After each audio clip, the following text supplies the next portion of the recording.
সামষ্টিক অর্থনীতির উন্নয়নে গ্রামীণ উদ্যোগ গুরুত্বপূর্ণ ভূমিকা পালন করে। ছোট আকারে কৃষি উদ্যোগ, মৎস্য চাষ কিংবা পশুপালন এগিয়ে নিয়ে যায় গ্রামীণ অর্থনীতি। চোখে না পড়লেও পুরুষের পাশাপাশি নারীও অবদান রাখেন সংসারের চাকা ঘোরাতে। নারী পুরুষের সমন্বিত কার্যক্রমের কিছু উদ্যোগ দেখব প্রান্তিক গ্রাম ঘুরে। অল্প শুরু করেছিলাম, তারপরে আস্তে আস্তে যখন দেখি এটা আমি লাভের দিকে যাচ্ছি, তো একসময় বড় আকারে পরিসরে আমি লক্ষ লক্ষ মাছ রেনু এনে পিস আকারে তৈরি করে মানুষের মাঝে সেল করি। এই মাছ চাষে আমার অতিরিক্ত কোনো লোক প্রয়োজন হয় না।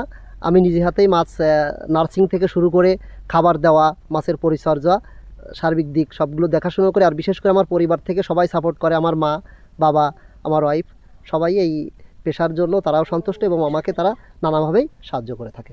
ছোট আকারের উৎপাদনমুখী এমন সব শিল্পে প্রযুক্তিগত সহায়তা জরুরি বলে মনে করেন নবলোকের এই মৎস্য কর্মকর্তা। গ্রামীণ প্রান্তিক মানুষের জীবনমানের উন্নয়নের জন্য দীর্ঘদিন যাবৎ কাজ করে আসছি এবং মৎস্য খাতে বিভিন্ন যে প্রযুক্তিগুলো আছে সেগুলো মাঠ পর্যায়ে সম্প্রসারণের লক্ষ্যে কাজ করছি। এক্ষেত্রে উল্লেখযোগ্য কিছু প্রযুক্তি গলদা নার্সারি, তারপর আপনার শিং মাগুর মাছ চাষ, কার্প জাতীয় মাছ চাষ, চিংড়ির গলদা রেণু উৎপাদন সহ আরও বিভিন্ন কিছু কার্যক্রম আমাদের মাঠ পর্যায়ে আছে এবং এই সমস্ত কার্যক্রমের মাধ্যমে চাষিরা যেমন আর্থিকভাবে লাভবান হচ্ছে এবং মাছের প্রোডাকশনটাও দিন দিন বৃদ্ধি পাচ্ছে।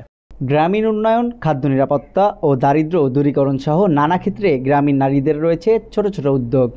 তেমনি কয়েকজন নারীর কথা শুনতে চাই খুলনার ফুলতলা এলাকার প্রত্যন্ত জামিরা এলাকা ঘুরে, যেখানে গৃহপালিত পশু পাখি পালন করে সন্তানদের লেখাপড়ার খরচ যোগাচ্ছেন মায়েরা।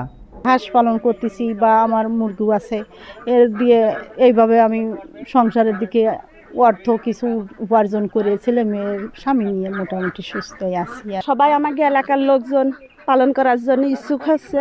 ওরা বলছে যে না, হাঁসগুলো সুন্দর, তোমরা পালতেছো, আমরাও আগ্রহী। সংসারে তো অবশ্যই লাগাতে হবে, বাচ্চা কাচ্চার লেখাপড়ার দিক থেকে সব দিক থেকে আমরা যদি পাশাপাশি পুরুষের পাশাপাশি নিজেরা যদি কিছু একটু করে দিতে পারি, এই আর কি।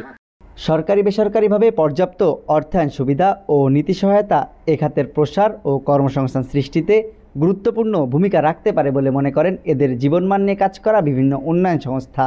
সরকারি অন্যান্য সংস্থা থেকে সহযোগিতা পেলে আমরা আশা করছি ভবিষ্যতে এই অত্র এলাকাতে প্রাণী সম্পদের উন্নয়নে যথেষ্ট সম্ভাবনা রয়েছে।